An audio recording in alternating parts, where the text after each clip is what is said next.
Time ఎంత అయింది? 11 అవుతుంది రాత్రి. చూడు చికెన్ వాళ్ళు ఎట్టయినా పనికి ఆహార పథకం. ఇంట్లో సాప్ వేసుకొని పడుకున్న వాళ్ళము నా బట్టలు వాడు ఫోన్ చేసింది మురగోడు ఏం చేయలేము ఎవడు ఇంత రాత్రిలో చేసేది కదా అసలే ఉండు బా. అసలే గంగమ్మకి బుజ్జమ్మ దునపోతు బలిస్తా ఉండదు.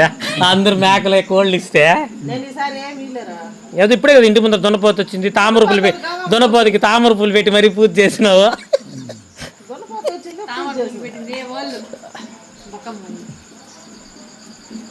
అక్క ఇక్కడ చూడట